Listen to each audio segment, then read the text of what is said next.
ሰላም እንዴት ናችሁ? እንግዲህ ከዚህ በፊት የምትከታተሉኝ ከሆነ ምን እንደማደርግ ታውቃላችሁ። በአጋጣሚ ግን ቪዲዮን ካገኛችሁ አጠር ያለ ነገር ልንገራችሁ ምን እያደረግኩ እንደሆነ። አንድ ህገ ክላሲ የሚባል መጽሐፍ ጽፌያለሁ እዚህ ጋር የምታዩትን እና የመጽሐፉ ዋና ዓላማ ምንድን ነው? ወይንም ዋና ጭብጡ የመጽሐፉ ዋና ጭብጥ ለኢትዮጵያ ከማህበራዊ መግባባትና ከማህበራዊ መረጋጋት አንፃር እንዲሁም ደግሞ ፈጣንና በአንጻራዊነት ደግሞ ፍትሃዊ ከሆነ ልማት አንፃር ለኢትዮጵያ ተመራጭ የሆነ የፖለቲካ ርዕዮት የነፃነት ዲሞክራሲ ነው የሚል ነው። እንግዲህ ይህንንም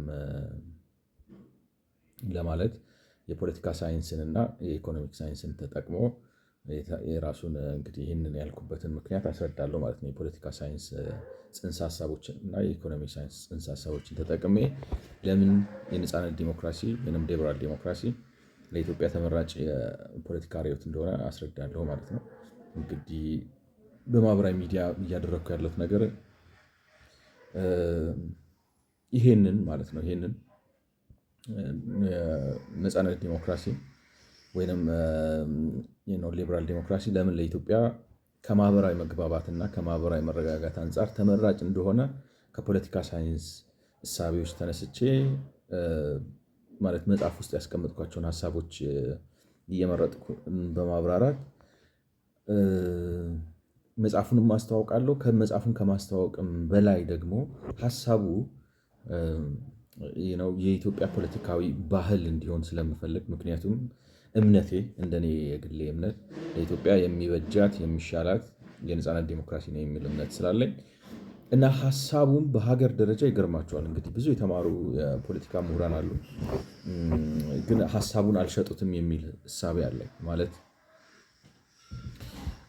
ዲሞክራሲ ይሻላል ይባላል፣ ማለት አታፍኑ ይባላል፣ የፕሬስ ነፃነት ይባላል ምናምን። ግን ከዛ ባለፈ ዝም ብሎ ምንድን ነው የሚባለው ፍልስፍናዊ መሰረቱን አስቀምጦ ነገርየውን ባህል የማድረግ ሀገራዊ የፖለቲካ ዘዬ የማድረግ ነገር አይታይም።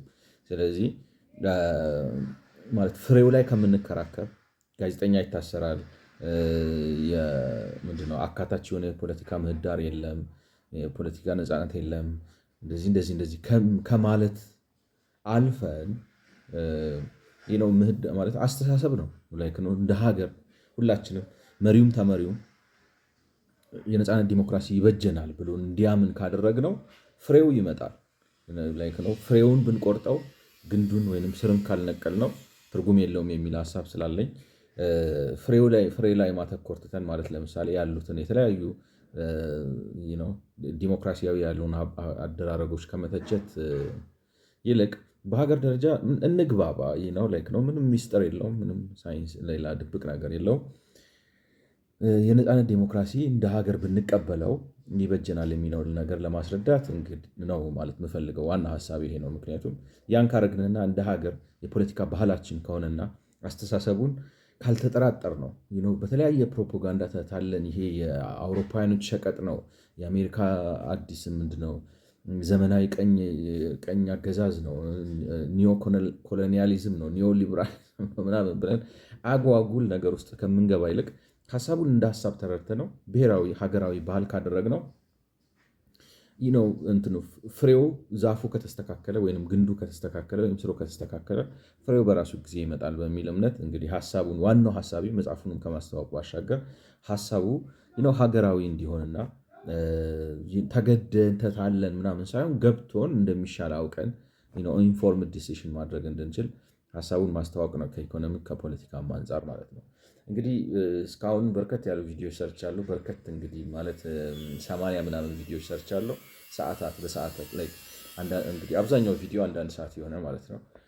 ወደ 80 ምናምን ቪዲዮዎች ሰርቻለሁ እና ከፖለቲካል ሳይንስ አንጻር ሀሳቡን በዚህ መልኩ ለማብራራት ብዙ ጥሪ ያለው ማለት ነው። አሁን ደግሞ ያለሁበት ከኢኮኖሚ ሳይንስ አንጻር ለምን በሀገር ደረጃ ፈጣን እድገት ለማምጣት እና ፈጣን እድገት ለማምጣትም ብቻ ሳይሆን በአንጻራዊነት ደግሞ ፍትሃዊ የሆነ እድገት ለማምጣት ለምን የነፃነት ዲሞክራሲ እንደሚሻለን ከኢኮኖሚ ሳይንስ አንጻር ለማብራራት ኢኮኖሚክስ የሚል አዲስ ተከታታይ ላይ ነኝ ያለሁት ማለት ነው። አሁን እንግዲህ ይሄኛው ቪዲዮ 34ኛ ቪዲዮ ነው በዚህ በኢኮኖሚክስ በሚለው ተከታታይ ወይንም ሲሪየስ ውስጥ ማለት ነው። እና በዚህም እንግዲህ እያደረኩ ያለሁት ከኢኮኖሚ ሳይንስ አንጻር የነፃነት ዲሞክራሲ የነፃነት ዲሞክራሲ ሲኖር ነው የኢኮኖሚ ሳይንሱ እንደሚለው የሀገር ሀብት እምቅ ሀብት ማለት የሰው ጉልበት ካፒታሉ አንድ ላይ ተያይዘው የሚፈለገውን አይነት ሀገራዊ ምርታ ማምጣት የሚችሉት በግለሰብ ደረጃ ዜጎችን መጠቀም የሚችሉት ያን ጊዜ ነው በሚል እንግዲህ ለማስረዳት እየሞከርኩ ነው ማለት ነው። ያንን ሳደርግ ግን እንግዲህ ከዚህ በፊት ያሉትን ቪዲዮዎች በአጋጣሚ ሰምታችሁ የምታውቁ ሰዎች አንዱንም ወይ ሁለቱንም ሰምታችሁ የምታውቁት ሰዎች እንግዲህ በሀገራችን አንዱ ትልቁ ችግር ማለት አሁን ምንም እንኳን ሊበራል ዲሞክራሲ በጣም የቆየ የፖለቲካ አስተሳሰብ ቢሆንም ቢያንስ 300 ዓመት ምናምን ያለፈው አስተሳሰብ ቢሆንም እኛ ሀገር ግን ባይተዋር ነን ማለት እንደ ዘመናዊ ፖለቲካ አይተነው ወይም እንደ መሰረት በሀገር ደረጃ ለመነሻ እንደሆነ አልተረዳ ነው። ይልቁንም የሆነ የምዕራባውያን ሸቀጥ የሆነ በእኛ የቀኝ ገዢዎች የፖለቲካ አስተሳሰብ እንደሆነ ከኛ ባህል፣ ከኛ አስተሳሰብ፣ ከኛ ኑሮ ሁኔታ፣ ከኛ ሃይማኖት ምናምን ከአስተዳደጋችን ጋር የማይሄድ እንደዚህ አይነት ዝም ብለን የፕሮፓጋንዳ ጭንቅላት ነው እንጂ ያለን በጉዳዩ ላይ የሳይንሳዊ ግንዛቤና አስተያየት የለን። የፕሮፓጋንዳ ነው አስተሳሰባችን። ስለዚህ ያንንም ተከትሎ ልክ በፖለቲካው መልኩ እንደዚህ አይነት አስተሳሰብ እንዳለን በኢኮኖሚው መልኩ ኢኮኖሚክ ሳይንስን እንደ ሳይንስ የሚቀበል ሳይሆን ኢኮኖሚክ ሳይንሱንም ልክ እንደዛው እንደ ፖለቲካው ሸቀጥ ነው የሚመስለን ማለት የምዕራባውያን ውሸት፣ የምዕራባውያን ማጭበርበር፣ እንደዚህ የእነሱ ማታለል፣ የራሳቸውን ፍላጎት በእኛ ላይ ለመጫን ሃይማኖታችንን፣ ባህላችንን ምናምን ለማበላሸት የመጣ አስተሳሰብ አርገን አይዲየል እንትን ነው እኛና እነሱ የሚል አጥር ሰርተን ነው ያለ ነው እና ኢኮኖሚክ ሳይንስ አንድ ነው። 10 ኢኮኖሚክ ሳይንስ የለም። ለጃፓን አንድ፣ ለአሜሪካ አንድ፣ ለቻይና አንድ የለም። የኢኮኖሚ ሳይንስ የኢኮኖሚ ሳይንስ ነው የትም ሀገር ኢትዮጵያም ውስጥ፣ አሜሪካም ውስጥ፣ ቻይናም ውስጥ፣ አውሮፓም ውስጥ ሌላም ቦታ ኢኮኖሚ ሳይንስ አንድ ነው በሚል እንግዲህ ለማስረዳት መጀመሪያ ከሚታወቀው የኢኮኖሚ ሳይንስ ውጭ ሌላ ሳይንስ የለም። ማርክሲዝም የኢኮኖሚ ሳይንስ አስተሳሰብ አይደለም ማለት ሀሳብ አለው፣ አማራጭ ያቀርባል። ግን ውስጡ ገብታችሁ ስትፈትኑት በጣም አስቀኝ የሆነ ነገር ነው። እሱን አምነን ነው እንግዲህ ፖለቲካ የምናራምደው። ስለዚህ ያንን ዲባንክ ማድረግ አለብን ወይንም ደግሞ ማስገደፍ አለብን። እንግዲህ በአማርኛ አይዶን ነው ነው አንድ ሰው አንድ የተሳሳተ አስተሳሰብ ሲይዝ ያን አስተሳሰብ እንዴት ነው ማለት ማረም አለብን። ዲባንክ መሆን አለበት፣ ዲስአቢውዝድ መሆን አለብን በእንግሊዝኛ ቃላቶች፣ ወይንም መግደፍ አለብን፣ መስበር አለብን ያን አስተሳሰብ እና ማርክሲዝም እንደዛ እንዳልሆነ ማሳየት አለብኝ ብዬ እንግዲህ ማርክሲዝምን ሳሳይ ነበር ትክክል እንዳልሆነ ማለት ሳይንሳዊ እንዳልሆነ አስተሳሰቡ። ነገር ግን ማርክሲዝምን ነው ዲባንክ አድርገን ስንጨርስ ደግሞ ማለት እዛም ጋር አያቆምም። የሀገራችን ችግር በዘመናዊነት ደግሞ ወደ ልማታዊ መንግስት አስተሳሰብ ሄደዋል እና ልማታዊ መንግስት እንላለን ማለት እንግዲህ ገዢ አስተሳሰብ ሆኗል በሀገራችን። ማለት እንዴት መሰላቸው አሁን እንደ ወባ ነገር ነው አስተሳሰብ ገብቷቸዋል። ነው ቀን ጠብቀን ነው የምንወጣው ማለት አሁን ውሸት ስላጣን ነው የተደበቅነው እንጂ በሀገር ደረጃ ነው ብላል ውሸት ስላጣን ነው ማለት የምንዋሽበት መንገድ ስላጣን ነው እንጂ በተግባር የምንለማመደውና የምናደርገው የምንሄደው አካሄድ ይሄው የተሳሳተውን የልማታዊ መንገድ አስተሳሰብ ነው። ነገር ግን የልማታዊ መንገድ አስተሳሰብ ወድቋል፣ በኢትዮጵያ ተተግብሯል ማለት እንደሚባለው አይነት ተሞክሮ ግን አክስሮ አዋርዷል። ኢንስቴድ ኦፍ ኖዊንግ የሚቀጥለው ምን እናድርግ ብለን ከመሻሻል ይልቅ ደብቀ ነው አሁን ዝም ብለን በቃ ምንም አይዲዮሎጂ የለንም እኛ በቃ በሀገራዊ በዚህ ምናምን በበቀለ ዝም ብሎ እንግባባ፣ እንሰባሰብ፣ አንድነት ኃይል ነው ምናምን በሚል ተደብቀን ያለ ነው። ገብቷቸዋል። ግን በተግባር ያለው እሱ ነው ያው ልማታዊ መንግስት አስተሳሰብ ነውና ይህን አስተሳሰብ መንቀፍ አለብን ነው እንደተሳሳትን ማሳየት አለብን በሚል እንግዲህ የአቶ መለስን የልማታዊ መንግስት አስተሳሰብ ክሪቲሳይዝ ለማድረግ ነው። ዛት እንግዲህ ማርክሲዝምንም የልማታዊ መንግስት አስተሳሰብን ከተቸን በኋላ የነፃ ገበያውን አስተሳሰብ ለማስፈን ማለት ነው።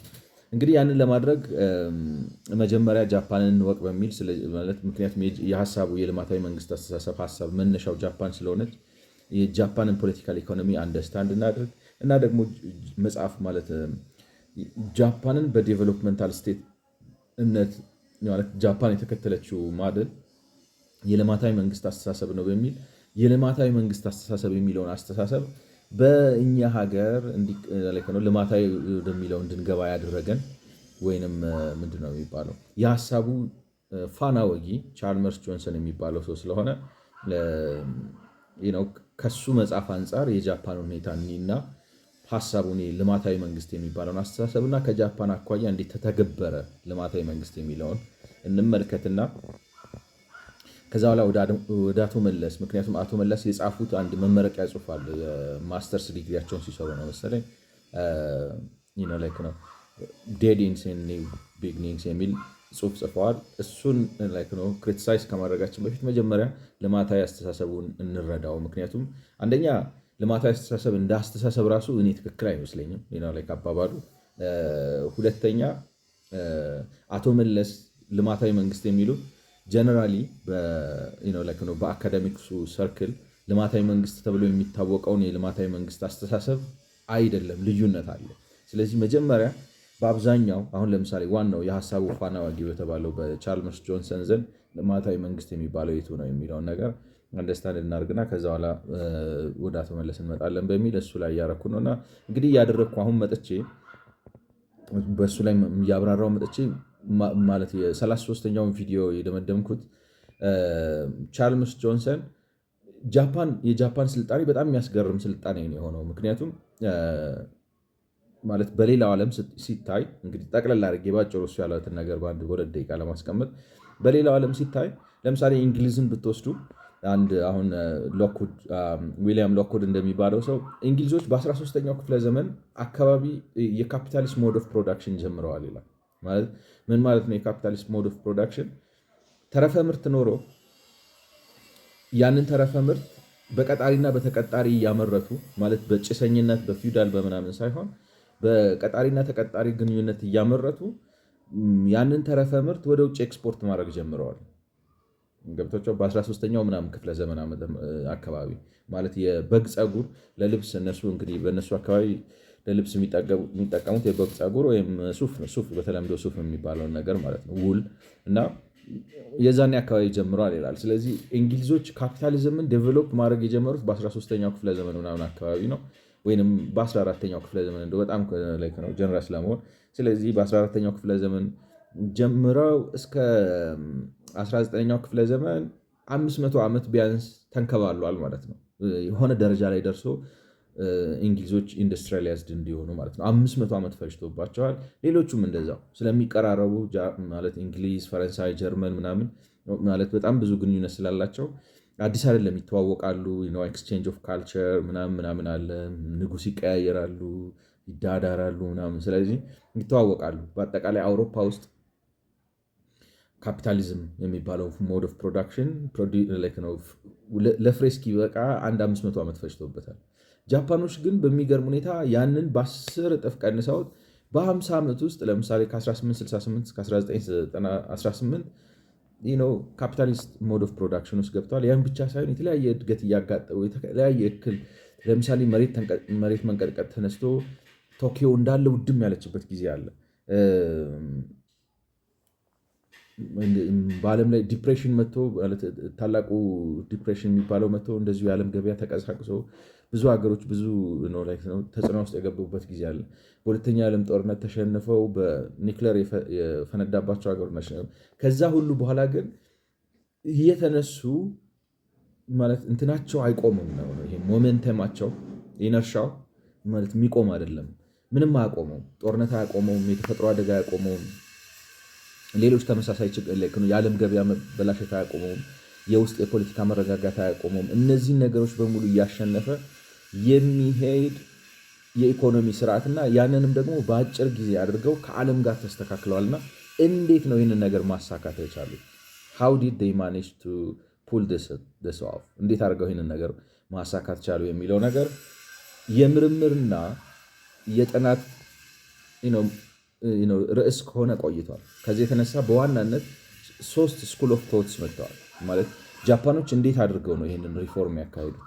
እና ሪፎርምም ሲባል ጥልቀትም፣ ስፋትም፣ ፍጥነትም ሬዚሊየንስን፣ እነዚህ ነገሮች ሁሉ የያዘ በጣም ውጤታማ የሆነ በአጭር ጊዜ አሁን ለምሳሌ በ1868 አዲስ ኮንስቲትዩሽን ሲያቋቁሙ ዩኒቨርሲቲ የላቸው፣ ዘመናዊ ዩኒቨርሲቲ ምን የላቸው።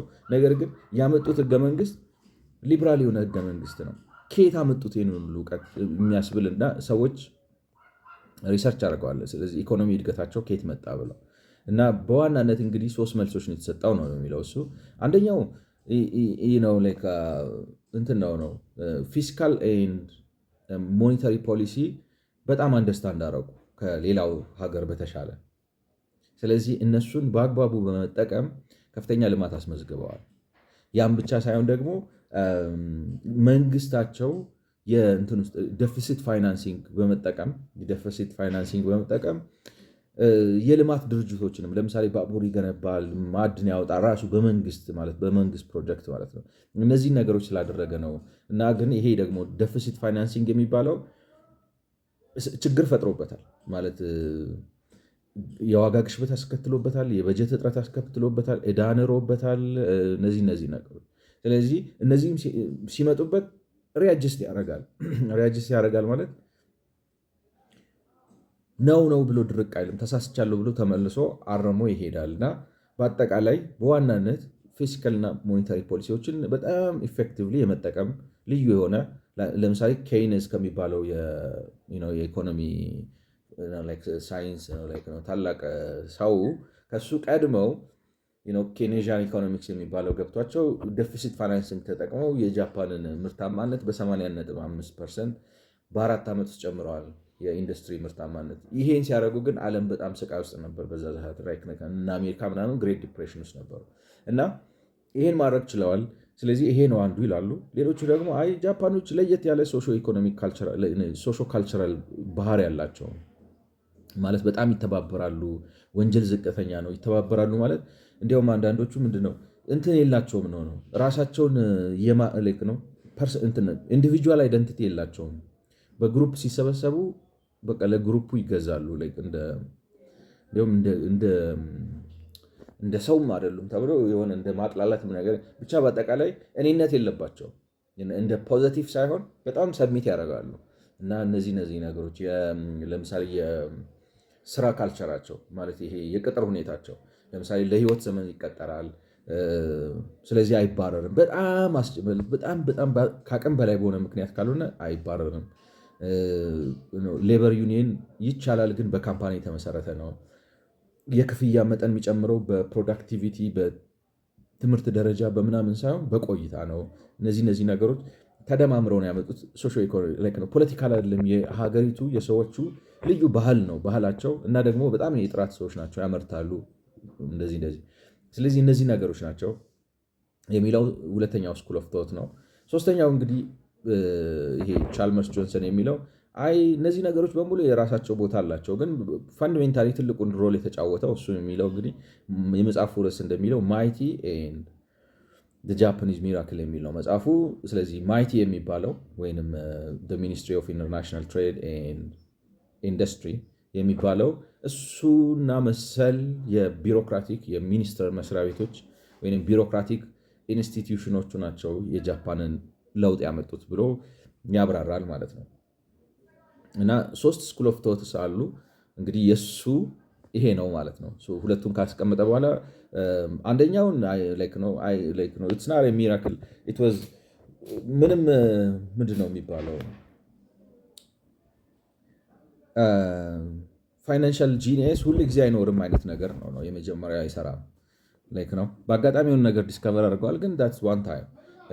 ከካልቸርም አንጻር ብናየው ካልቸር ነው ማለት አንችልም። ምክንያቱም የጃፓኖቹ አሰራር በኋላ ላይ ይሄ ፍላይንግ ጊዝ ማደል ባል ነው በኮሪያም ተደግመዋል፣ በቻይናም ተደግመዋል፣ በሲንጋፖር ተደግመዋል፣ በሆንግ ኮንግ ተደግመዋል፣ በታይዋን ተደግመዋል። ስለዚህ የጃፓን ሕዝብ እንደዚህ አይነት ልዩ አይነት ካልቸር አለው ካልነው ካልቸራሊ ጃፓኖች እና ቻይናዎች ይለያያሉ። ግን ቻይና ውስጥም ተመሳሳይ ውጤት እናያለን፣ ኮሪያ ውስጥ ተመሳሳይ ውጤት እናያለን። ካልቸራል ዲፍረንሱ ቢኖርም ማለት ነው። ስለዚህ ካልቸሩ አይደለም ራደር ኢትስ አሰራር ነው፣ ኢንስቲቱሽናሊዝም ነው፣ ወይንም መንግስታቸው ዴቨሎፕመንታል ነው ላይ ከገብቷቸው ቢሮክራቲክ ዴቨሎፕመንታል ስቴት ነው ያላቸው። ያ ነው ውጤት ያመጣው ነው የሚለው እና እንግዲህ እኔ ሀሳብ ምንድነው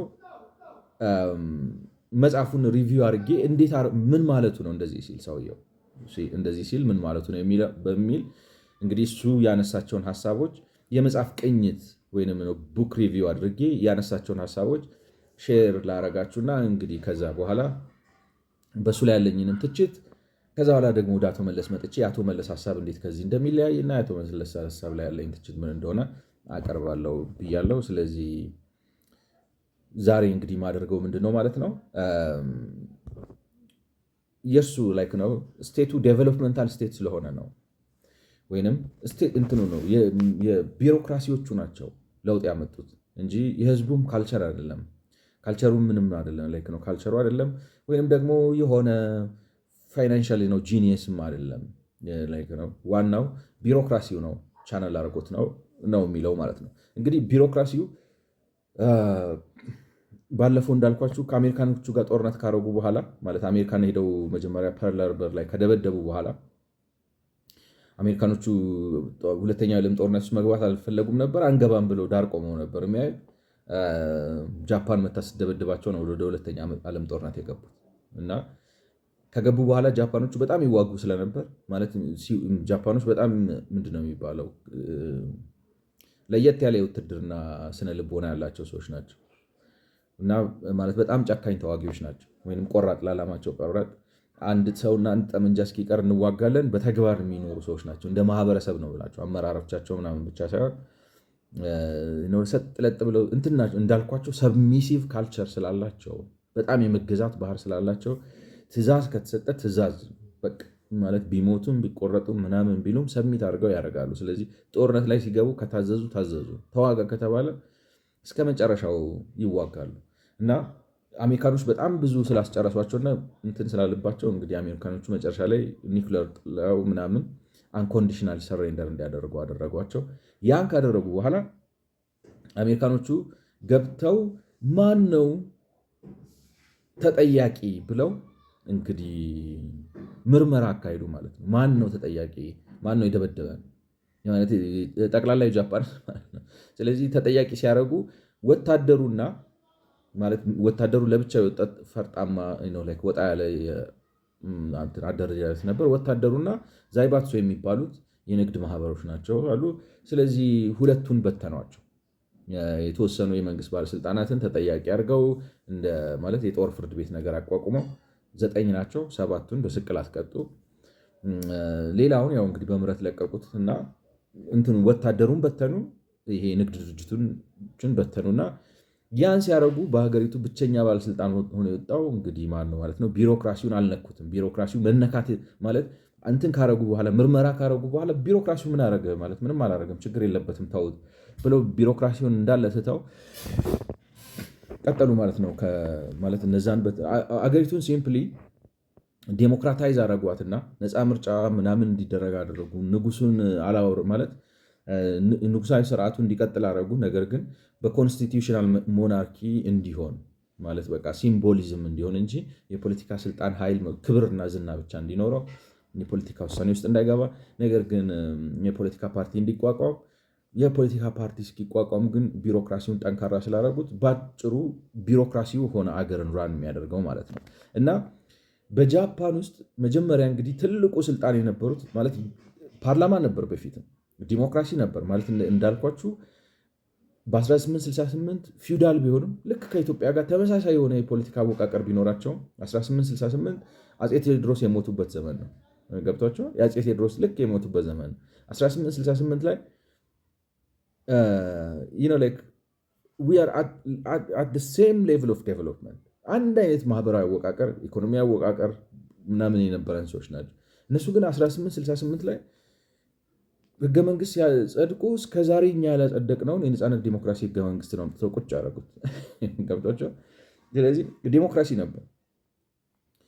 ነገር ግን አሜሪካኖቹ መጥተው ምን አደረጉት ማለት ዲሞክራሲ ቢሆንም ሆን ብለው የተዉት አሰራር ነበር። አሰራሩ ምንድነው? ለነዚህ ለዛይባትሶቹ ንግድ ተቋማቱ ሞኖፖሊ ፈጥረው ቢዝነስ ኢንትረስት ፈጥረው ከመንግስት ጋር ተሻርከው ትልልቅ ሀብት እንዲፈጥሩ ሆን ብሎ ያመቻቸላቸው ክፍተት ነበረው። እንደዛውም ደግሞ የጦር ኃይሉን ለብቻው ወጥቶ በሲቪሊያን ቁጥጥር ስር ሳይሆን ብቻውን እንዲወስን አውጥተውት ነበር። ስለዚህ እነዚህ ነገሮች አጠፉላቸው ማለት ነው። ምክንያቱም ሚሊተሪው ጠፍቷል። ሚሊተሪውን እንዳለ ነው በተኑት። ነጋዴዎቹን ንብረታቸውን ሼራቸውን ወስደው ሼራቸውን ለህዝብ በይፋ በጨረታ ሸጠው አከፋፈሉ። ስለዚህ አዲስ የፓወር ስትራክቸር ተፈጠረ ማለት ነው። በተለይ ከ1955 በኋላ ማለት ነው። ከ1955 በኋላ ሶስት ዋና የኃይል ማዕከላት ተፈጠሩ። አንደኛው የንግዱ ማህበረሰብ። የንግዱ ማህበረሰብ ማለት እነዚህ ዛይባትሶቹን ቢበትኗቸው አሜሪካኖቹ ወዲያው የቀዝቃዛው ጦርነት ውስጥ ስለገቡና ጃፓን ውስጥ ደግሞ ዴሞክራሲ የተለመደ ስለነበረ ከአሜሪካኖቹም በፊት ከፍተኛ የኮሚኒዝም እንቅስቃሴ ስለነበረ እነዚህ ዛይባትሱ የሚሉትን ዲሞክራታይዝ እናርጋቸው እንጂ አዳክመን ካጠፋናቸው ጃፓን ኮሚኒስት ትሆናለች፣ ስለዚህ በቀዝቃዛው ጦርነት እንሸነፋለን ብለው ስላሰቡ ዛይባትሶቹን ካይሬትሱ የሚባል አድርገው እንግዲህ ነው ሱትሱ የሚለው የሆነ ማህበር ነው ምናምን ነው መሰለኝ በጃፓንኛ እና ከይሬትሱ ሲሆን ዴሞክራቲክ ይሆናል፣ ዛይባትሱ ሲሆን ቤተሰባዊ ይሆናል። እንደዛ ነገር ነው እና ከይሬትሱ አረጓቸው ማለት ነው። እና ቢዝነስ እንደዚህ የቢዝነስ ነው። ከይሬትሱ ሆኖ ማለት ምን ማለት ነው መሰላችሁ? ለምሳሌ የአንድ ካምፓኒ ባለቤት ለመሆን የግድ ያቶ እንትና ልጅ መሆን የለብህም ማለት ከሰራ ከጣር ሼር ከገዛ ምናምን ዩከን ወይንም ደግሞ እንትን ዘግቶ አትገባም ምናምን የሚል ሰው የለም። ይሄ የኛ ቢዝነስ ነው፣ የኛ ክልል ነው፣ የኛ ሰፈር ነው፣ እንደዚህ አይነት ነገር የለም ማለት ዴሞክራቲክ አረጉት። ግን ይሄ ኮንግሎመሬት የሚሆኑትን ነገር እንዳለ እንዲያስቀጥሉ አረጓቸው ማለት ነው። ስለዚህ የቢዝነስ ማህበራት አሉ። ኤልዲፒ የሚባል ሊበራል ዴሞክራቲክ ፓርቲ ነው በነገራችን ላይ ስሙ ማለት ነው። እና ከኔ ጋር እኔ እሱን አይቼ አይደለም ለኢትዮጵያ የሚበጃት የነፃነት ዴሞክራሲ ወይም ሊበራል ዴሞክራሲ ነው ያልኩት። የጃፓኖቹን አይቼ አይደለም። እኔ ከፖለቲካ ፍልስፍና ከፖለቲካ አስተሳሰብ ተነስቼ ነው። ነገር ግን እንደው ብለውም እንኳን ነው የምላችሁ የእኔ ነው ልማታዊ መንግስት የሚሆነው እንጂ እነዚህ አይማሪዎቹ ልማታዊ ነን እንደሚሉት አይደለም፣ አይሆንም።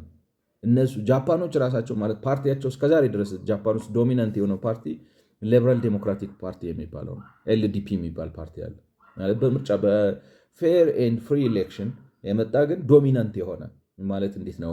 የሁለት ፓርቲዎች ማለት ሁለት ኮንዘርቫቲቭ የሚባሉ ወይም ወግ አጥባቂ የሚባሉ አንዱ ዴሞክራቲክ ፓርቲ አንዱ ደግሞ ሊበራል የሚባል ፓርቲ ነበሩ። ሁለቱ አንድ ላይ መርጃ አድርገው የፈጠሩት ሊበራል ዴሞክራቲክ ፓርቲ የሚባል አለ። ፓርቲ ፖለቲካ ፋንክሽኒንግ ዴሞክራቲክ የሆነ ምናምን ሊበራል ዴሞክራቲክ ፓርቲ የሚባል አለ ማለት ነው። ስለዚህ እንደው ዝም ብሎ ሌላውን እንኳን ብንተወው ነው የምላችሁ እዚህ ጋር ራሱ እንደው ነገር ላለማንዘዝ ነው ዲስ ሴትልስ ነው ኳስችን። ጃፓኖች ሊበራል ዴሞክራት ናቸው። ልማታዊ ለመሆን ራሱ ሊበራል ዴሞክራቲክ መሆን ይጠይቃል። ስለዚህ ሊበራል ዴሞክራቲክ የሚባል ፓርቲ አለ። እንደ ቢሮክራሲ አለ። እነዚህ ናቸው እንግዲህ በጃፓን ውስጥ አሁን ሶስት በፊት ሁለት ማለት ፓርላማ ዴት የሚባለው አለ። ዴቱ ግን እንዴት መሰላችሁ? በቃ የማህተም ፓርቲ ነበር። ምንም ስራ ስልጣኑ በጣም ከሚሊተሪው በታች በላዩ ላይ ደግሞ እንደ ሴኔት አይነት የሽማግሌዎች መማክርት ጉባኤ የሚባል አለ ከሱ በታች እና አቅሙ በጣም በጣም በጣም የመነመነ ነበር ማለት ነው። ተሳትፎ ማለት አለ ግን ኢንፍሉዌንሱ ዝቅተኛ ነበር። በአዲሱ ጃፓን ፖስት 1945 ግን አሜሪካኖቹ ያደራጁት ምንድነው? ቢዝነስ ማለት ባለሀብቶች፣ ቢሮክራሲው ማለት ማይመረጥ ማለት ነው። በመንግስት መስሪያ ቤት ውስጥ ያለው የመንግስት ሰራተኛ ማለት ነው። ሌላ አማርኛ ቢሮክራሲው ማለት ቢሮክራሲ አማርኛ ስላልሆነ ሌላ ነገር ድንገት እንዳይመስለው አንዳንድ ሰው የመንግስት ሰራተኛው ማለት ነው። የመንግስት ሰራተኛው እንትን ነበር አለ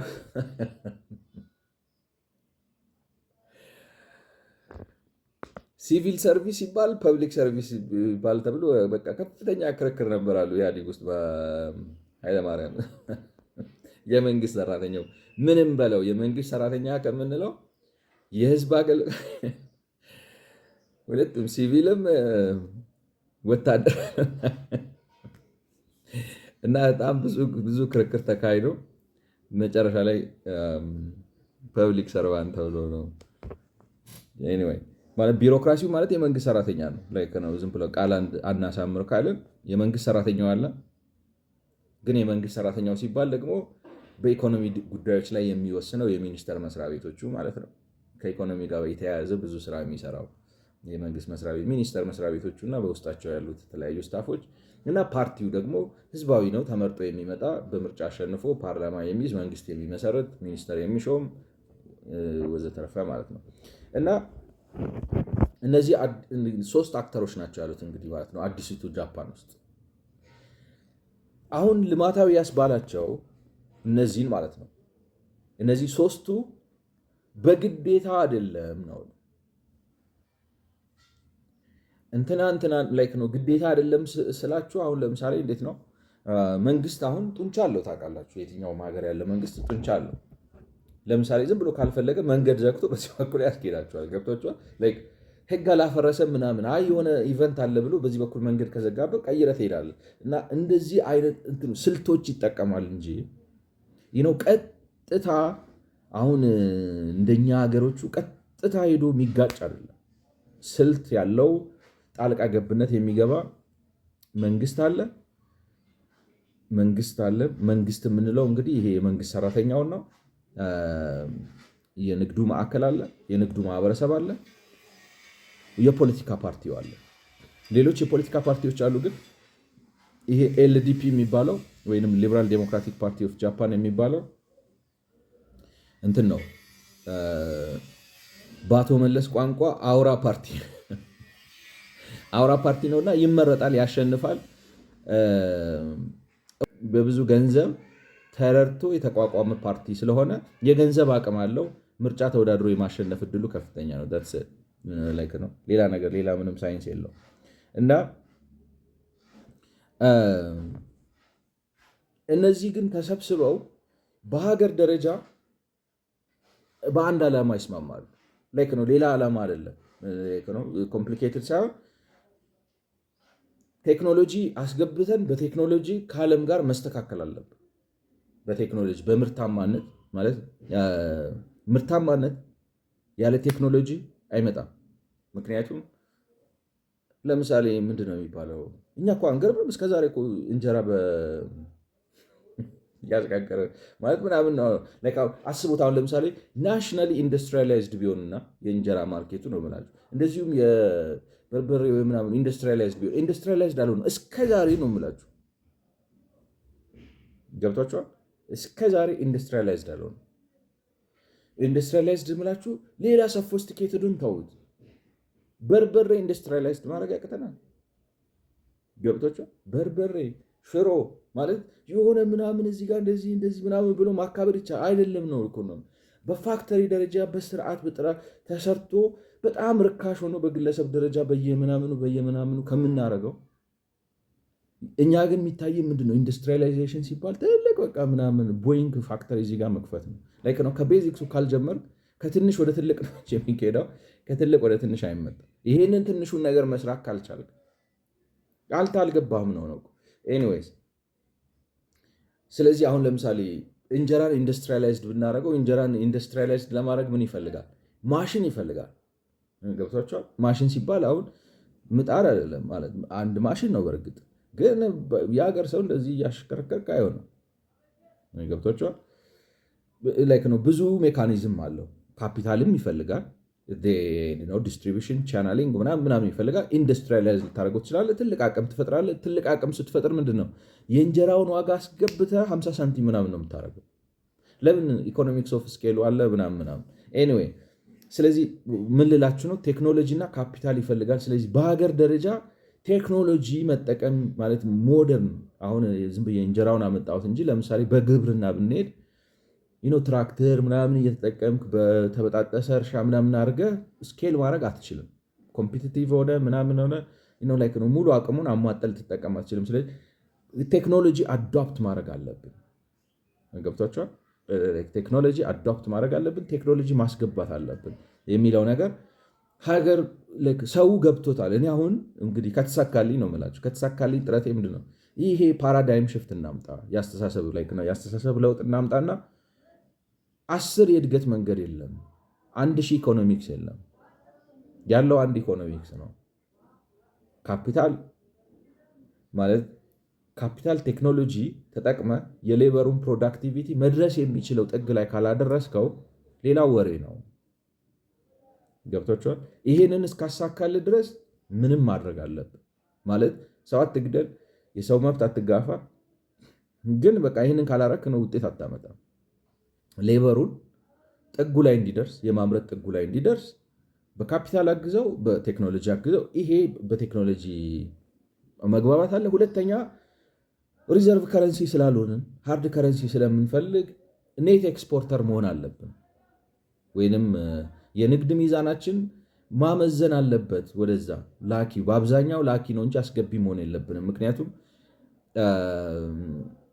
የሃርድ ከረንሲ እጥረት ካለብን እድገትን አሁን ለምሳሌ ቴክኖሎጂ ማስገባት አትችልም ምናምን ብዙ ፍላጎት አለ። ብዙ ኢምፖርት ማድረግ በምታድግበት ጊዜ በጣም ብዙ የፎሬን ከረንሲ ያስፈልጋል። ስለዚህ በጣም ኤክስፖርት ማድረግ አለብህ። ልማት በሀገር ደረጃ ማምጣት አለብህ። አሁን ልማታዊ ያስባላቸው ምንድን ነው? እነዚህ ሶስቱ የሀገራቸው የንግዱ ማህበረሰብ፣ ቢሮክራሲው እና ኤልዲፒ የሚባለው ሊበራል ዴሞክራቲክ ፓርቲ ወይም ፓርቲዎቹ ይስማማሉ። በዚህ ገብቷቸዋል። ይስማማሉ ማለት አሁን አንድ ነገር እንድታሰምሩልኝ የምፈልገው ምንድን ነው? ይስማማሉ ማለት መንግስት ምንትን አይደለም፣ እንደ ካድሬ ልኮ በየሰፈሩ ሹሹ እያለ በጆሯቸው ሾካሽኮ አይደለም። ሀሳቡ ግልጽ ነው። አሁን በዚህ ማይስማ ኢትዮጵያ ውስጥ አሁን ይህን ብታቀርቡ ማይስማማ ሰው አለ? እኔ እንደሚመስለኝ ነው የምላቸው። የሆነ ሌላ አጀንዳ ያለው ሰው ከሆነ ሌላ ነው ማለት በሆነ በመንግስት ተበሳጭቶ በታሪክ ምናምን ተናዶ ባንዳ ለመሆን የፈለገ ወይም ደግሞ እኔ ምን አገባኝ እኔ ከተጠቀምኩ ምናምን የሚል የሆነ እዚህም እዛም 1 2 3 ሰው ሊኖር ይችላል። በሀገር ደረጃ ግን አሁን ኢትዮጵያ ውስጥ ካፒታል ኢንቴንሲቭ ቴክኖሎጂካሊ አድቫንስድ የሆነ ምርታማነት ያስፈልገናል በሚለው እኔም የትኛውን ነው ሙስሊም ክርስቲያን ወንድ ሴት ነው ሀብታም ድሃ የተማረ ያልተማረ አሁን ነው የሚላችሁ ብዬ አስባለሁ። ገብቷችኋል? ናሽናሊ ማንም ይህንን የሚከራከር ሰው ያለ አይመስለኝም። እንዴት እናድርገው በምንለው ልንከራከር እንችላለን። በዚህ ግን ብሔራዊ ግብ ላይ አይከራከሩም ነው። ስለዚህ ኤክስፖርት እናድርግ፣ ኔት ኤክስፖርተር እንሁን። ኤክስፖርት ባደረግን ቁጥር ኦፍኮርስ የራሱ ዲስአድቫንቴጅ አለው። ማለት ኤክስፖርት ስታደረጉ ሎካል ከረንሲያችሁ ማለት ነው ኢኮኖሚክሱ ሳይንስ አለው። አሁን ለምሳሌ ኢትዮጵያ ምንድን ነው የሚባለው ሰማው አሁን ስንት ነው እንትናችን ትሬድ ደፍሲታችን እኔ ካልተሳሳትኩ ወደ $13 ቢሊዮን ምናምን ነገር አለብን አይደለ? ኢምፖርት ኤክስፖርታችን ስታነጻጽሩት ይህ ነው እንደዛ አይነት ነገር ወደ $13 ቢሊዮን ምናምን ዶላር ነው ደፍሲት አለብን። ያንን ብናስተካክለው እና እኩል ብንሆን ብራችን ይጠነክራል። ብራችን ሲጠነክር ደግሞ ኤክስፖርተር መሆን አንችልም። ኤክስፖርተር ካልሆንን ደግሞ የማደግ እድላችንንም ተጽዕኖ ይፈጥራል። የራሱ ነው የራሱ ኢኮኖሚክ ነው አለው። ኤኒዌይ ግን እነሱ ኤክስፖርት በማድረግ ይስማማሉ። እኔ ኢትዮጵያ ውስጥም ማንም ሰው በዚህ ይስማማል ብዬ አምናለሁ። ስለዚህ ዴቨሎፕመንታል ያስባላቸው ኤኒዌይ ዋናው በዚህ ጉዳይ ላይ ብሔራዊ መግባባት አላቸው የሚለው ነገር ነው ማለት ነው። እና እንግዲህ ይህንንም ስታደርጉ ያው በሂደት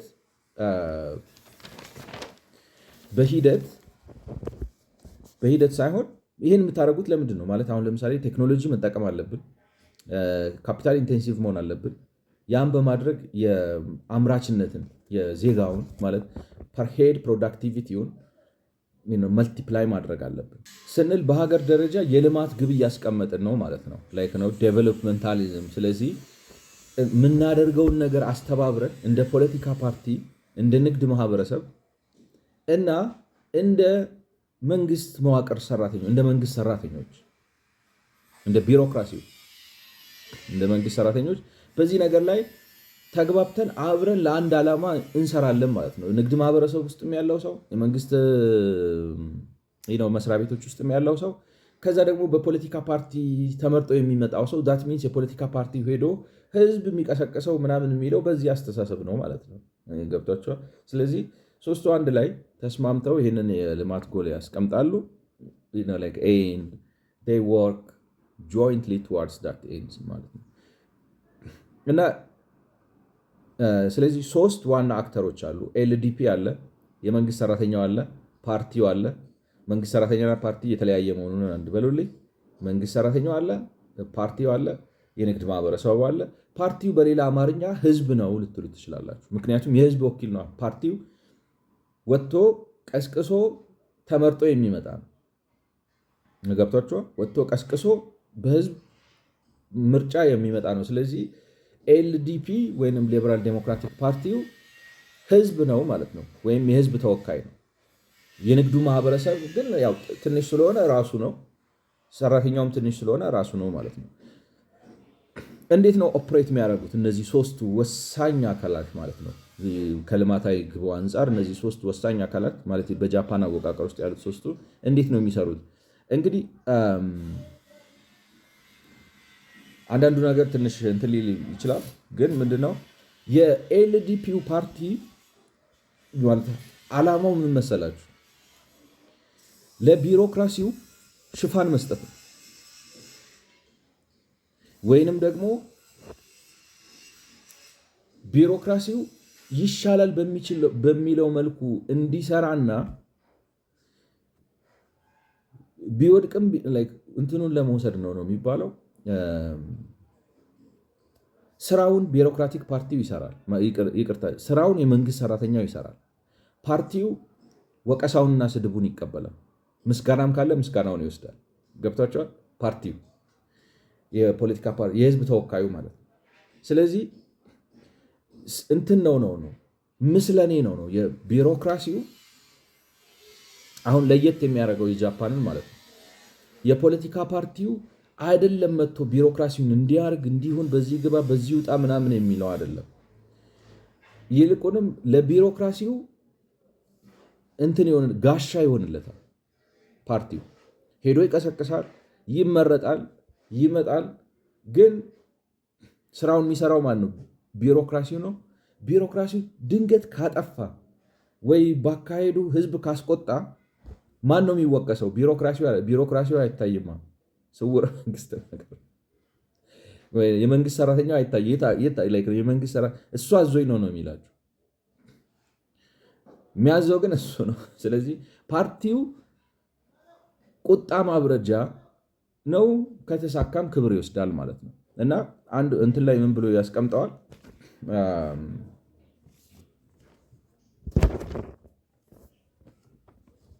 ስለዚህ ፓርቲዎቹ እንትኖቹ ሚኒስትሮቹ የፎቶ ሚኒስተር ናቸው ማለት ነው። ላይክ ነው ፓርቲው ስልጣን አሁን ለምሳሌ በእነሱ ጠቅላይ ሚኒስተሩ የተለያዩት ሚኒስተሮቹ ለፎርማሊቲ ነው፣ ለፎቶ ለቀጭቀጭ ነው የሚመጡት ነው እንጂ ሌላ ላይክ ነው። አክቹዋሊ ስራው የሚሰራው የመንግስት ሰራተኛው ነው።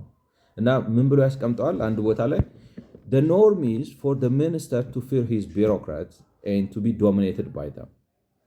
One journalist suggests that the only time a minister ever enjoys his post is on the day he is photographed in formal dress at the Imperial Palace as part of the cabinet's investiture ceremony.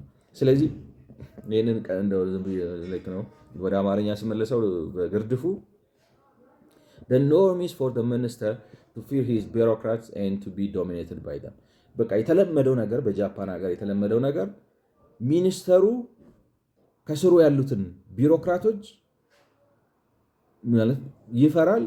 በነሱም ቁጥጥር ስር በነሱ ተጽዕኖ ስር ነው። የተለመደው አካሄድ ይሄ ነው።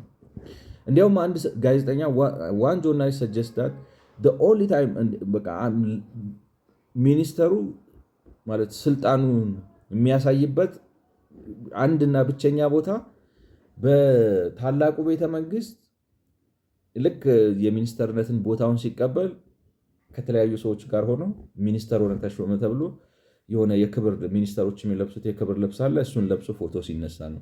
ከዛ በተረፈ ምንም እንትን የለውም ነው። ዝም ብሎ በቃ መቀመጥ ነው። ምስለኔ ነገር ነው። ስለዚህ እንግዲህ ይሄ ኦርጋናይዜሽን ላይ አሬንጅመንታቸው ይሄ ነው። እንደዚህ ነው ኦፕሬት የሚያደርጉት።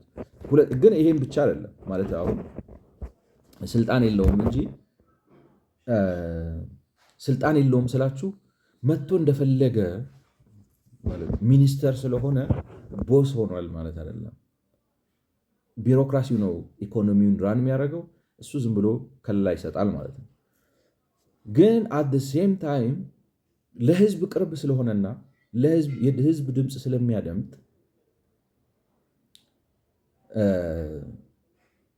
ማለት አሁን ቢሮክራሲው አንዳንዴ ለውጤት ብሎ ለምሳሌ አንዱ እንትናቸው ምንድን ነው በሚከተሉት አካሄድ አንዳንድ ሰዎችን በጣም ያስቀይማሉ ማለት ምን መሰላችሁ? ማለት ነጋዴ ናችሁ፣ አገራችሁ ነው እየሰራችሁ ነው ምናምን፣ አንተ ከሀገሪቱ ኤክስፖርት ግብ ጋር ስለማትነጻጸር ብድር አንሰጥህም ብለው ሰዎችን ይገፋሉ ማለት ነው። እና ሰዎች በዚህ የተናደዱ ማለት ንግድ ያላቸው አትራፊ የሆኑ ሰዎች ከናሽናል ጎሉ ጋር አልተስማማህም ብለው ራሳቸውን ያጠፉ ሰዎች አሉ። ታንቀው ምናምን የሞት በቃ በብስጭት ማለት እንደዚህ ናቸው። ጃፓን በጣም የኛ ሀገሩ ጥሎ ወደ ሌላ ሀገር ይሄዳል ምናምን ይመስለኛል። እነሱ ራሳቸውን አንቀው ምናምን ይገላሉ። እንዲህ ነው ኢቨንት እንትን ሆኖ ነበር ማለት በጣም ይሄ እንትን ወታደራዊ አካሄድ ስለሚሄዱ አንዳንዴ ግባችን ኢኮኖሚክ ስኬት ነው ብለው ስለሚሄዱ ህዝብ ያስመርራል፣ ይጫናሉ።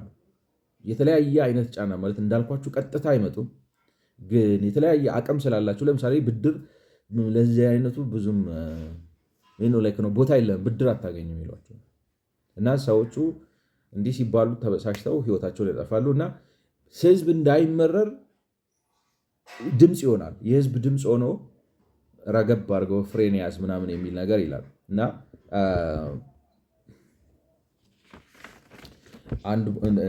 ስለዛ እንደዚህ ብሎ ማለት እንግዲህ እሱ እንደሚለው የእሱን ሀሳብ ነው ማቀርብላችሁ። እንዳልኩት የመጽሐፉ ቅኝት ነው ማድረገው። እንደዚህ ይላል the LDP's role is to legitimate the work of the bureaucracy while also making sure that the bureaucracy's policies do not stray too far from what the public will tolerate።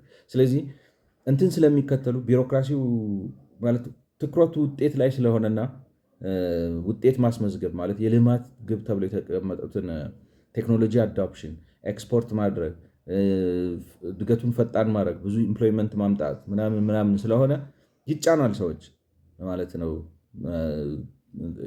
ይጫናል በተለያየ ቀጥታ ባይጫንም በተለያየ መልኩ ይጫና ሰዎች የሚያስመርር ስለሆነ ፓርቲው ህዝቡ ሲመረር የህዝቡን ሮሮ አምጥቶ በማሰማት ቢሮክራሲው ማለት አብረድ ያለዋል ማለት ነው።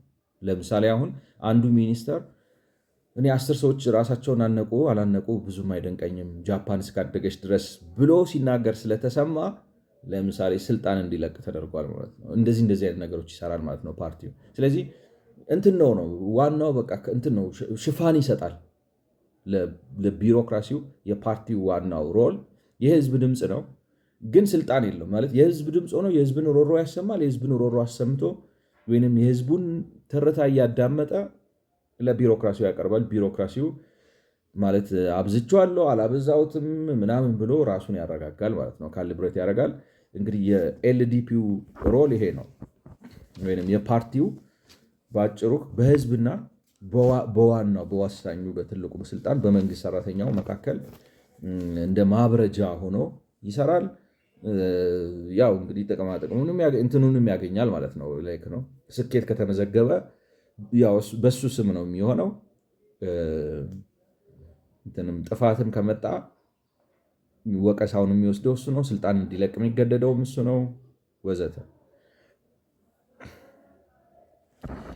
ከዛ እንግዲህ ስንቀጥል ሶስተኛው አክተር ቢሮክራሲ ወይም የመንግስት ሰራተኛው ነው ማለት ነው። እናም እንግዲህ እንዳልኳችሁ በጃፓን ውስጥ ባለው አወቃቀር እንግዲህ ልማታዊ ያስባላቸው ምንድነው የመንግስት በህዝብ ተመርጦ የሚመጣው ፓርቲው ሽፋን ነው እንጂ የሚሰጠው ፊት ለፊት ነው እንጂ ያለው አክቹዋሊ ነገሩን ራን የሚያደርገው እንዳልኳችሁ እንትና ማን ነው ስሙ ቢሮክራሲው ነው ማለት ነው። ስለዚህ ቅድም ያነበብኩላችሁ ያው ላይክ ነው ቢሮክራሲው ምንድነው ቅድም እንግዲህ ያሳየኋችሁ ምንድነው የፓርቲው ኖርም ምንድነው ፊት ለፊት ሆኖ ምስለኔ መሆን ሽፋን መስጠት ነው። አክቹዋል ዲሲሽኑን የሚወስነው ግን ማን ነው ማለት ቢሮክራቱ ነው ማለት ነው። ሪሞት ኮንትሮል ነው ነው። ስለዚህ በተለይ ደግሞ በኢኮኖሚ ጉዳይ ሲመጣ ዶሚኔት አድርገው ሁሉንም ውሳኔ የሚወስነው እሱ እንደሆነ ማለት ቢዝነሶቹ እንኳን በነፃነት አይወስኑም። በአብዛኛው ነው ራሱ ነው የሚወስነው። አንድ ቦታ ላይ ምን ይላል? in which officials and entrepreneurs coordinate policies are really cover for mighty's remote control of the industrial world. And he speaks somewhat cynically of the Japanese freestyle competition ማለት ስለ አንድ ሰው እየተናገረ ነው። በጃፓን ውስጥ ነው ነፃ ውድድር ነፃ ገበያ ያለ ይባላል እንጂ ብዙም አይደለም ማለት የቢዝነሶቹን ውሳኔ በሙሉ የሚወስነው እንግዲህ ነው። ወደ ዝርዝሩ ስንገባ አሳያችኋለሁ። የማርኬት ፎርሶችን ተጠቅሞ ነው ያንን የሚያደርገው። ማርኬቱን ኮንትራዲክት አድርጎ አይደለም። ወይንም ለምሳሌ አሁን ፕራይስ እንዳይሰራ አያደርግም። ፕራይቬት ፕሮፐርቲ እንዳይሰራ አያደርግም። ኮምፒቲሽን እንዳይሰራ አያደርግም። ነው ማርኬቱ ኦፕሬት እንዳያደርግ አያደርግም። ነገር ግን አሉት ከባባድ ቱሎች እጁ ላይ ስላሉት እነዛን ተጠቅሞ ወደሚፈለገው አቅጣጫ ይመራቸዋል እንጂ ከማርኬቱ ጋር ገብቶ አይጣላም። አሁን እኛ ሀገር ያለው እኔ እንደምረዳው አቶ መለስ ጋር ያለው ሚስ አንደርስታንዲንግ ምንድነው? ማርኬት ችግር አለበት ነው። እነሱ ማርኬት ችግር አለበት አይደለም። እኛ ከምንፈልገው አንጻር ወደዚህ ነው መሄድ የምንፈልገው። ስለዚህ የማርኬቱን ፎርስ ወንዙን እንጠልፈዋለን ነው እንጂ ወንዙ ችግር አለበት አይደለም። ወንዙ እንደዚህ ነው የሚፈሰው። ነገር ግን አሁን ለምሳሌ ህዳሴ ሲገነባ ናቹራል ፍሰቱ እንደዚህ ነበር። አይ መጥቶ በግድቡ ላይ እንዲያልፍ እንፈልጋለን። ፍሰቱን አናቋረጥም፣ ግን አፈሳሰሱን አቅጣጫውን ማረምና ማስተካከል እንፈልጋለን አይነት ነገር ነው የሚያደርጉት ማለት ነው።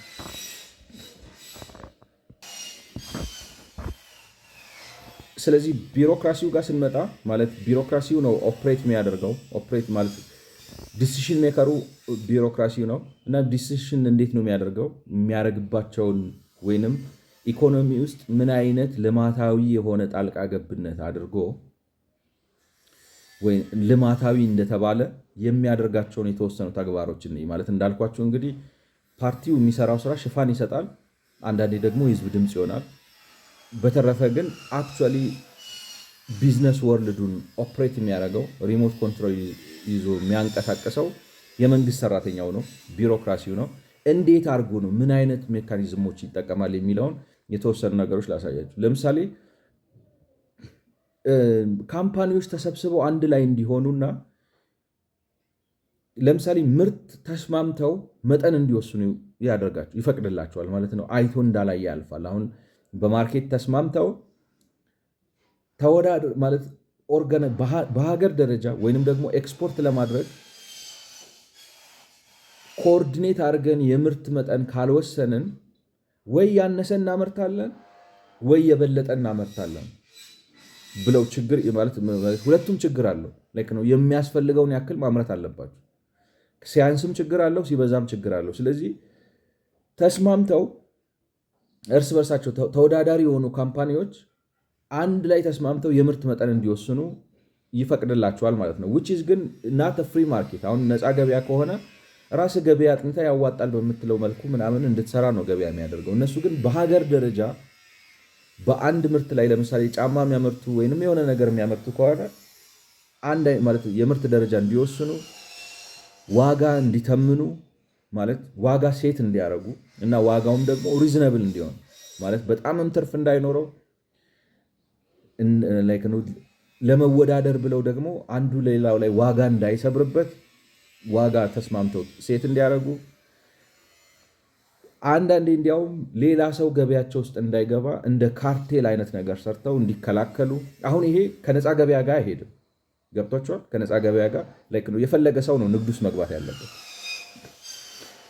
እነሱ ግን ከነዚህ ከቢዝነስ ኢንቫይሮንመንቱ ጋር የሆኑና አዲስ ኢንትራንት እንዳይገባ፣ ምክንያቱም አዲስ ኢንትራንት ከገባ ይወዳደራል፣ ትርፍ ይወስዳል፣ ማርኬት ሼር ይወስዳል፣ ገለመላይ። ስለዚህ ለማስቆም ይፈልጋሉ ማለት ነው። እንዴት አድርገው ማርኬትም እንደሚያደርጉ ማስታወቂያ እንዴት እንደሚሰሩ ለምርት ለምናምንም አብረው ይደራደራሉ ማለት ነው። አኮርዲንግ ቱ 1939 law, control was to be exercised within an industry by the enterprises themselves. That is, the law legalized so-called self-control in the form of treaty-like cartel agreements among enterprises to fix the levels of production, establish prices, limit new entrants into the industry, and control marketing for a particular industry. ስለዚህ መንግስት ምን ማለት የህግ ማዕቀፍ ያመቻችላቸውና ራሳችሁ በራሳችሁ ተቆጣጠሩ። ካርቴሉ ነው አሁን ካርቴሊንግ አይቻልም። ገብቷችኋል? በነፃ ገበያ ህግ ካርቴሊንግ አይቻልም። ነገር ግን ሰልፍ ኮንትሮል አድርጉ። ምክንያቱም እርስ በርስ ተወዳድረው ተበላልተውም እንዳይጠፉ፣ አላስፈላጊ የሆነ ኮምፒቲሽን ውስጥ እንዳይገቡ፣ ዋጋ እየሰበሩ አንዱ አንዱን እንዳይጎዳው ማለት ኤክሰስ በማምረት እንደ ሀገር አስቡ። አሁን ለምሳሌ ኤክሰስ አምርተ ገበያ ውስጥ ዋጋ ስጥል ሌላኛውን ሰው እየጎዳኸው ነው፣ ወይንም ደግሞ እጥረት ስትፈጥር በሀገር ደረጃ ችግር እየፈጠርክ ነው። ናሽናሊ አስበው ናሽናሊ ኮኦርዲኔት አድርገው እንዲሰሩ ሰልፍ ኮንትሮል አድርጉ። እኔ አልቆጣጠራችሁም፣ ግን የራሳችሁ ማህበር ፍጠሩና ባጭሩ ምን ሞኖፖሊ ይፈቅድላቸዋል፣ አይቶ እንዳላየ ያልፍላቸዋል ማለት ነው። ስለዚህ አሁን ይሄ ከነፃ ገበያ ጋር አይሄድም። ምክንያቱም ነፃ ገበያ ከሆነ መቆጣጠር አለብህ። ካርቴል ሆኖ ፕራይስ ሴት እንዲያደርጉ መፍቀድ የለብህ። ምክንያቱም ተስማምተው ዋጋ ለምንድን ነው እንደዛ የሚባለው? አሁን በሚከለከለው ምርት ሊደብቁ ይችላሉ። ዋጋ ነው ደንበኛ የሸማቾችን መብት ስለሚጎዱ ዋጋ ሴት ያደርጋሉ፣ ዋጋ ከፍ ያደርጋሉ፣ አውቀው እጥረት ይፈጥራሉ። ወይንም ደግሞ እርስ በርሳቸው ሲወዳደሩ ለመጠፋፋት ሲወዳደሩ አንዱ አንደኛውን ለማክሰር በጣም ብዙ አምርቶ በርካሽ ገበያውን ሊያጥለቀልቀውና ያኛው ሰውዬ ከስሮ ምናምን ከገበያ እንዲወጣ ለማድረግ እንዲህ ዓይነት ነገር ሊያደርግ ይችላል። ይሄ ልማታዊ መንግስት የሚባለው ግን ጤናማ ውድድርና ትብብር እንዲኖራቸው የራሳቸው ማህበር ነገር አቋቁመው በአንድ ኢንዱስትሪ ላይ ማለት ነው እንዴት እንደሚያስተዋውቁ፣ እንዴት እንደሚነግዱ፣ እንዴት ዋጋ ሴት እንደሚያደርጉ፣ እንዴት የምርት መጠን እንደሚወስኑ እነዚህ ነገሮች አብረው ተስማምተው በሀገር ደረጃ እንዲወስኑ በማህበር ደረጃ አቋቁመው ይፈቅድላቸዋል። ስለዚህ ልማታዊ የሚያስብለው አሁን ይሄ ከነፃ ገበያ ጋር የሚጋጨው መቼ መሰላቸው? አሁን ነፃ ገበያ ፕራይስ ለምሳሌ ገበያ ውስጥ በዲማንድ እና በሰፕላይ ነው ዋጋ ሴት የሚደረገው አይደለ? ኢኮኖሚካሊ ያ አይቀየርም። ግን ሰዎቹ ሲጣሉ ወይንም ሌላ ሀሳብ ሲያስቡ ሊጎዳዱ ይችላሉ። ገብቷቸዋል? ያንን ነገር የማስቀረት ምንድን ነው የሚባለው? ሰዎች ገበያውን ማኒፕሌት የማድረግ አቅማቸውን ህገወጥ ማለት ህገወጥ አይደለም። አሁን ለምሳሌ ከፈለጋችሁ ገበያ ነፃ ገበያ እና ሬጉሌትድ ማርኬት ይለያያል የሚባለው ለዚህ ነው። ሬጉሌሽኑን አት አሶሲዬሽን ሌቭል በማህበር ደረጃ ራሳቸው ሬጉሌት እንዲያደርጉ ይፈቅድላቸዋል። ከዛ ጋር ግን አብሮ ምን ይሆናል መሰላቸው? አንዳንዴ ካርተሊንግ ይፈጠራል። ግን ችግር የለውም። ኢትስ ፌር ማለት ከዋጋ ካልተሰበረ ድርጅቶች ካልተከሰሩ ምናምን ማህበር መስረታችሁ ሌላ ሰው አላስገባም ብትሉ ብዙም ችግር የለውም ብሎ ያልፈዋል ማለት ነው። ልማታዊ ያስባለው ያ ነው አንዱ ባህሪ ነው። ስለዚህ አንዱ የሚሰራው ስራ ይሄ ነው። በሚቀጥለው ቪዲዮ ቀጥላለሁ። ስለሰማችሁኝ አመሰግናለሁ። ማለት እዚህ ጋር ሰዓቱ ስለሚገድበኝ እዚህ ጋር ቆመዋለሁ ማለት ነው።